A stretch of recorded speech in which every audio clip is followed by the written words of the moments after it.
欢迎来到新闻频道。当您订阅频道时，演员们会很高兴。一个造型引热议，赵今麦的双马尾，凭啥不被骂装嫩？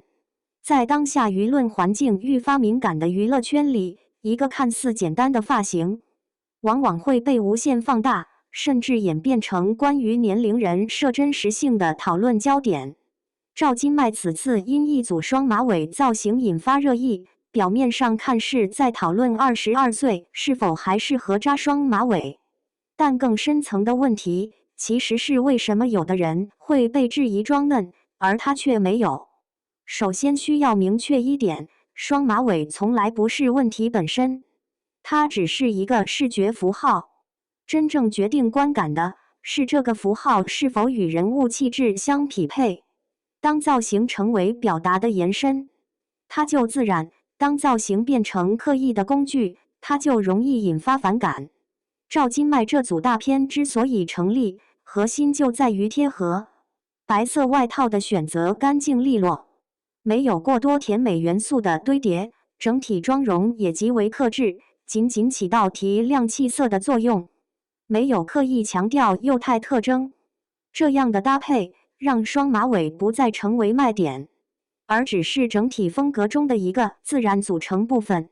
更重要的是，它没有在表情与姿态上用力。很多被质疑装嫩的案例，问题往往出在这里：刻意睁大的眼睛、标准化的甜笑、过度设计的肢体语言，都在不断强化我要显得年轻。这种意图感一旦过强，观众很容易产生距离感，甚至反感。而赵今麦呈现出的是一种更接近日常的状态，他的笑意是轻的，眼神是放松的，没有明显的表演痕迹。观众看到的不是一个在努力变年轻的人，而是一个本来就处在这个状态中的人。这种差异看似细微，却直接决定了观感走向。从更宏观的角度来看，这其实反映了当下观众审美的变化。过去，娱乐圈更强调标签化表达，演员需要通过明确的风格来强化记忆点。而现在，观众对真实感的需求明显提升。与其说大家喜欢少女感，不如说更偏好没有被设计过的状态。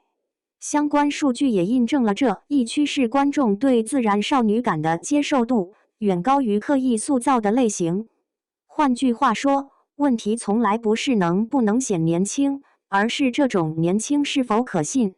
在这样的语境下，赵今麦的优势就显现出来了。他并没有刻意去迎合某种标签，而是始终维持着相对稳定的表达方式。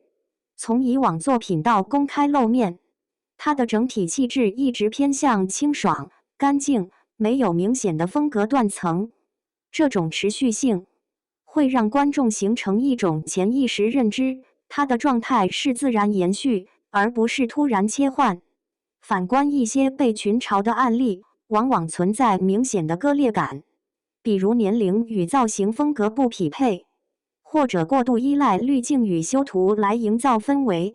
当观众察觉到这种不一致时，就会本能地产生怀疑，进而将其解读为装。因此，与其说赵今麦成功避免了被骂，不如说他从一开始就没有进入那个容易被质疑的逻辑。他没有试图证明自己年轻，而是让造型顺着自身状态自然发生。这里还有一个容易被忽略的点：克制感。他这组造型最大的特点，不是多好看，而是不过度。没有复杂的层次叠加，没有抢眼的设计细节，一切都停留在一个刚刚好的位置。正是这种留白，让整体显得更高级，也更耐看。在如今这个对人设感极度敏感的环境里，任何过度表达都可能被放大解读。相比之下，不过度反而成为一种稀缺能力。他需要对自身气质有清晰认知，也需要对观众心理有足够判断。归根结底，所谓装嫩的争议，并不是围绕年龄展开，而是围绕真实与否。当外在表达与内在气质一致时，年龄会被弱化，当两者出现偏差时，年龄就会被放大，成为攻击点。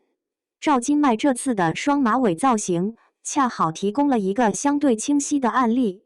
少女感并不依赖复杂包装，也不需要刻意证明，它更多是一种自然流露的状态。当这种状态成立时，发型只是辅助；当状态不成立时，再精致的造型也难以说服观众。所以，与其讨论22岁能不能扎双马尾，不如换个角度，当一个人足够放松、足够真实时，很多本该引发争议的元素反而会变得顺理成章。这或许才是这组造型被普遍接受的真正原因。